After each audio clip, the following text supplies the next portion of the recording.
Under the fluorescent lights of a small-town diner at midnight, I used to tell myself that my marriage was sacred, untouchable, the kind of bond that even gossip or temptation couldn't touch.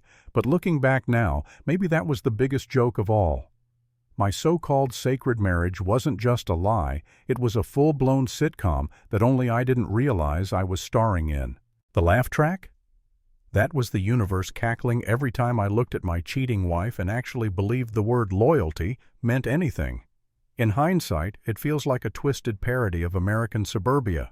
White picket fence, Sunday morning pancakes, little league games, and then, bam, the soccer coach, lurking like some kind of low-budget soap opera villain, waiting to turn my home into an episode of toxic love gone viral. I should have known something was off the day she started quoting self-help books about sacred love while simultaneously ordering new yoga pants, spending more time at the high school field than at our family dinners. She swore on the Bible at church, during potlucks, even during my cousin's wedding toast, that nothing would ever come between us. Meanwhile, the only thing between us was the smell of Gatorade and turf grass clinging to her clothes after practice. But you don't question it, not at first, because in small-town America you're trained to swallow betrayal like cheap diner coffee. You nod, you smile, you protect the family image. Until one day, the sitcom twist hits you like a rerun you didn't want to watch. She's pregnant, glowing, insisting this baby is a blessing. For a week, I actually believed it. I pictured myself teaching a son to throw a football, buying mini hot dogs for Super Bowl parties, rebuilding trust. It was almost sweet, until the conspiracy side of my brain kicked in. Dates didn't line up. Nights she was grading papers at the school suddenly matched the nights the soccer team had away games. And then I realized I wasn't about to become a dad. I was about to become the punchline. So I went full detective mode, because that's what an American husband with a gut full of suspicion does. I searched receipts, tracked mileage, even bribed a Walgreens clerk to check prenatal vitamin purchases. The math didn't lie, and neither did the whispers from parents in the bleachers who looked at me with pity. The baby wasn't mine. It belonged to the coach, the same guy who once asked me if he could borrow my lawnmower. That lawnmower was in my garage while my marriage was in his bed. The revelation felt like living inside a twisted conspiracy thriller. I imagined secret meetings under bleachers, coded texts about practice drills, the coach winking as my wife drove off in our SUV. And when I finally confronted her, I expected shame or tears. Instead, she turned into a character out of a bad parody sketch, rolling her eyes, saying, "Don't be so dramatic, it just happened." Just happened, as if infidelity was like spilling milk on the counter. She even had the audacity to say our marriage was still sacred, sacred in the sense that apparently it could survive anything, even betrayal, humiliation, and a child conceived in another man's arms. That's when revenge started to taste sweeter than forgiveness. Not the violent kind, no, but the theatrical all-American variety. I printed the DNA test results like they were flyers for a county fair and handed them out at Sunday service. I showed up at the high school booster club meeting and dropped the word infidelity like a grenade, watching jaws drop and whispers ripple through the bleachers. It wasn't just about exposing her cheating wife routine, it was about showing the whole town how ridiculous the performance had been.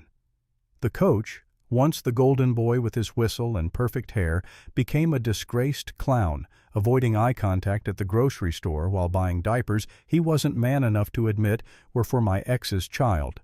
But here's the kicker.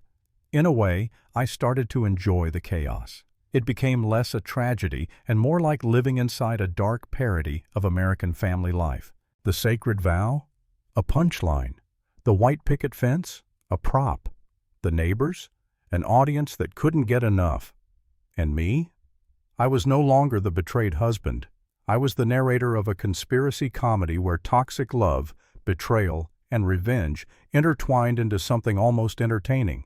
The sacred marriage she swore we had turned out to be nothing more than a stage set, a sitcom backdrop, and once I tore it down, I saw the truth clearly. In America, family myths are fragile, and sometimes the only way to survive the wreckage of a cheating wife is to turn the whole saga into a story, to laugh at the absurdity, and to walk away with your dignity sharper than a whistle on a soccer field. You ever watch one of those true crime documentaries where the narrator whispers like the audience is uncovering state secrets? That's how my life started to feel once I dug deeper into my wife's betrayal. At first, it looked like a basic case of infidelity, a cheating wife sneaking around with a soccer coach, but then the details piled up, and suddenly I was starring in what felt like a suburban conspiracy thriller, complete with cover-ups, accomplices, and secret codes. Honestly, if Netflix had shown up to option my life, I would have handed them the script. It started with the pregnancy announcement, but the real plot thickened at a backyard barbecue. You'd think it was a normal American summer. Kids chasing fireflies, dads flipping burgers, moms gossiping over potato salad. But when I walked past a circle of neighbors, the conversation went dead silent. One woman gave me the pity eyes, like I was the last contestant on a game show who didn't know he'd already lost. Another guy coughed into his beer, muttering something about the coach. That's when it hit me. Everyone knew. Everyone but me. My sacred marriage wasn't just collapsing in private, it was community theater, and I was the clown. So I leaned into it. If this was a show, I'd become the unreliable narrator. I started recording everything, her phone calls, her late-night trips to Target. I even set up a GoPro in my own living room, half expecting to catch a secret rendezvous while I was at work. What I actually caught was her rehearsing excuses in the mirror, practicing lines like an actress on a sitcom. "We're still a family," she whispered to her reflection. "Sacred means sacred." Sacred, my ass. It was like watching a B-list soap opera audition, and she didn't even stick the landing. The more I dug, the more absurd it got. I found a gym bag in the trunk of her car, not filled with workout clothes, but with matching hoodies embroidered with the coach's initials. Who does that? Were they running a cult? A brand? Or was this just another level of toxic love cosplay I couldn't understand? I started spinning theories like a late-night radio host. Maybe the soccer coach wasn't just a coach. Maybe he was recruiting wives across the county. Maybe the whole league was a front for some underground romance racket. Call it paranoia if you want, but when betrayal cuts this deep, your brain starts drawing red string on a corkboard even if there's no corkboard in sight. Meanwhile, she kept swearing our marriage was sacred, like a broken record. She'd quote Bible verses at dinner while texting under the table. She'd tell the kids their parents were soulmates while sneaking off to practice drills.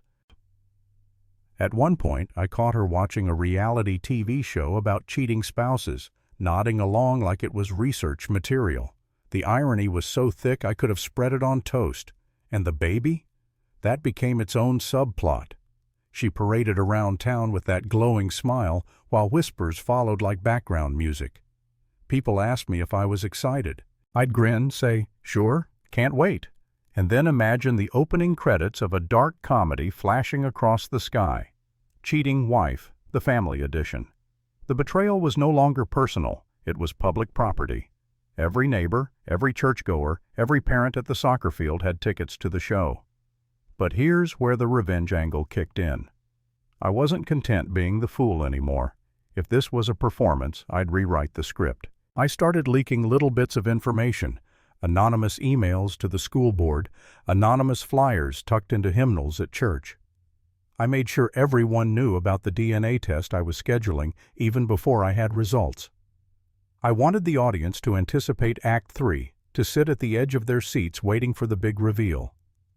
Call it petty, call it American melodrama, but in a world where your cheating wife makes you the butt of the joke, the only revenge is to flip the joke on its head. Late at night, sitting in my truck with the radio buzzing static, I'd rehearse monologues like I was prepping for a courtroom drama.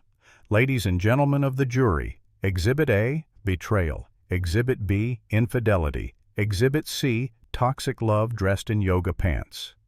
I'd laugh at myself, then cry, then laugh again. Because what else can you do when your life feels like a parody of itself? I knew one thing for sure. When that DNA test landed, it wouldn't just expose the truth. It would be the season finale. And for once, I'd be the one holding the script, not her. The envelope looked innocent enough. just a plain manila thing dropped in my mailbox between grocery store coupons and a flyer for free oil change Tuesdays. But inside was the piece of paper that could blow up my so-called sacred marriage. I didn't even open it right away. I set it on the kitchen counter, stared at it like it was a ticking bomb, and thought, do I really want to know? But the answer was obvious. When your life already feels like a parody of a Hallmark movie gone wrong, you rip the bandage off. So I opened it. The DNA test didn't just whisper betrayal, it screamed it in bold black ink. Probability of paternity, 0.0%, zero, zilch, nada. The soccer coach had officially scored the winning goal, and I was just the goalie who never saw it coming. My stomach dropped, my vision blurred, and for a moment I half expected a camera crew to jump out from behind the fridge yelling, "Congratulations, you're on Infidelity Island!" But I wasn't going to cry. No, this was America, land of revenge and reality TV, and if my cheating wife thought she could turn our family into a soap opera, I was going to flip the channel into dark comedy. I photocopied the DNA test results like a man preparing campaign flyers, and within 24 hours, half the town had Exhibit A tucked under their windshield wipers at Walmart. By Sunday morning, whispers weren't whispers anymore. They were sermons. Our pastor didn't name names, but when he preached about toxic love and betrayal, everyone turned their heads in my direction, then in hers, then in the coach's. It was less church, more courtroom, with God as the judge and the congregation as the jury. And, oh, the coach, Mr. Perfect Hair, Mr. I just want to help the kids. You should have seen his face at the next soccer game. He blew his whistle like it was a funeral dirge. Parents avoided eye contact. One mom actually asked if the booster club funds were being used for child support now.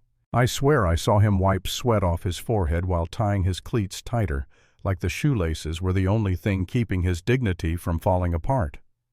Meanwhile, my wife, my cheating wife, went full-blown performance art. She doubled down on the sacred speech, like if she said the word enough times it would cancel out the infidelity. She told me with a straight face, "God put this baby here for a reason."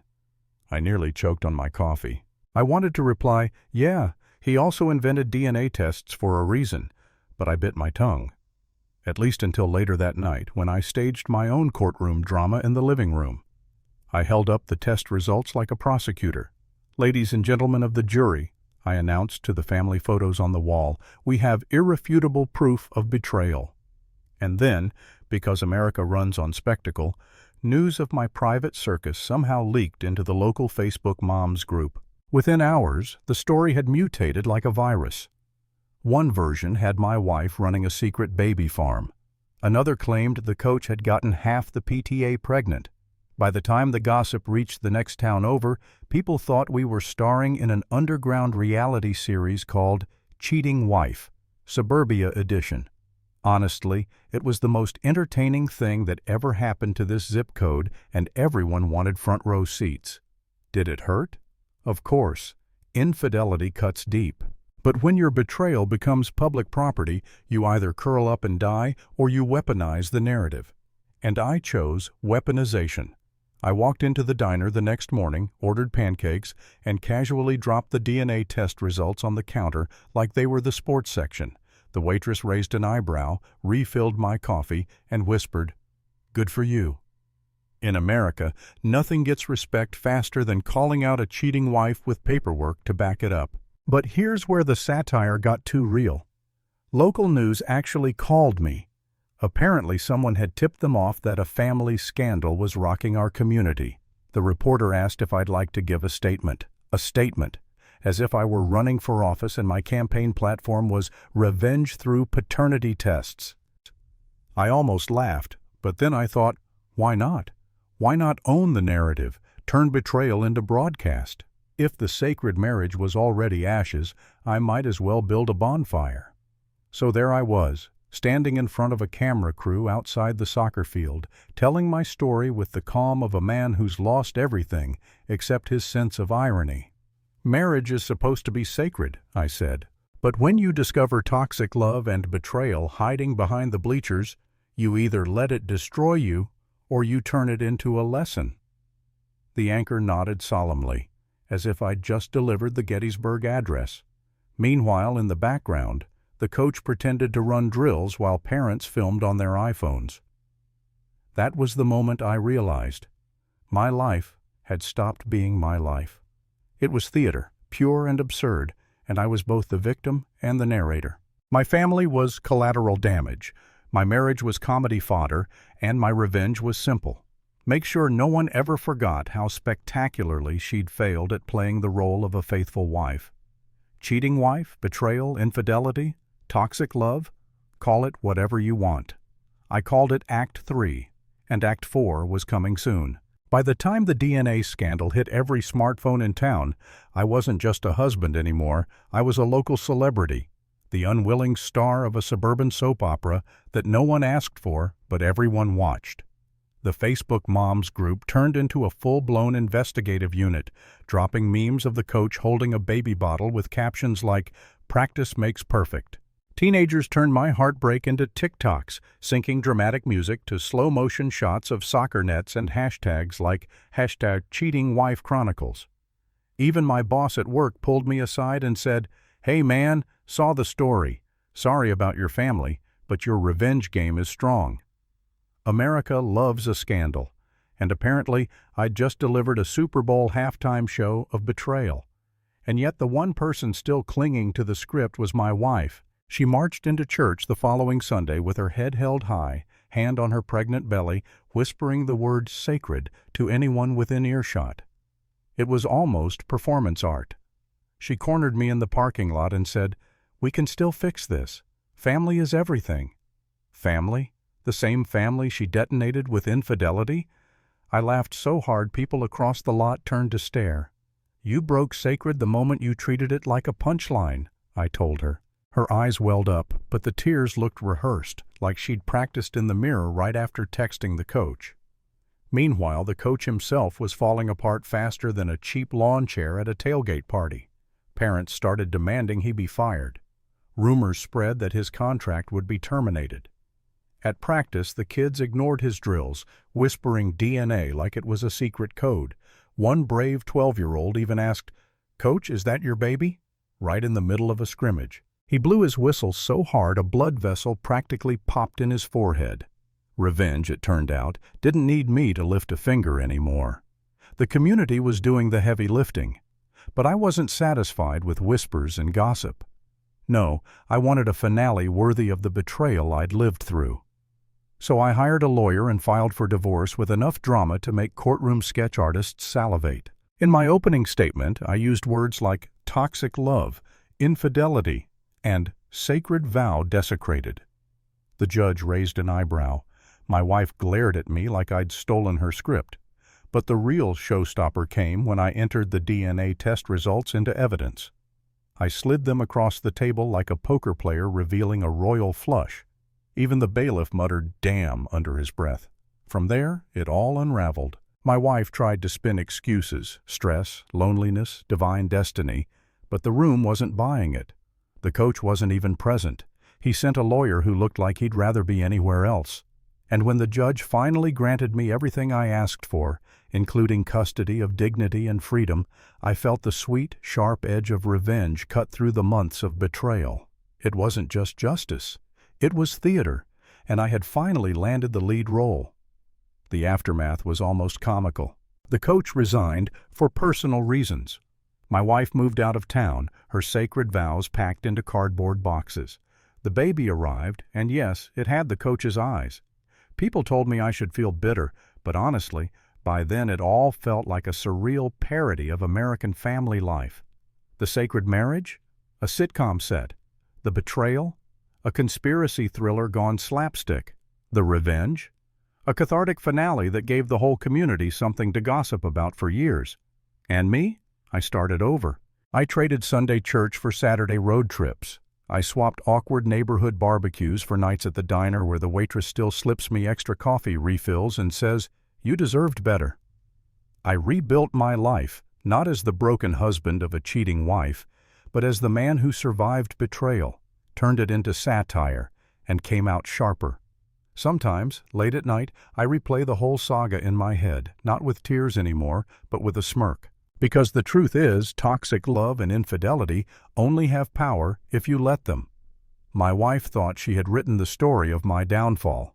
What she didn't realize was that I was rewriting it into a parody where the cheating wife doesn't win, where the betrayal doesn't break the family. It just exposes the farce. And when the credits rolled on our sacred marriage, I wasn't the fool anymore.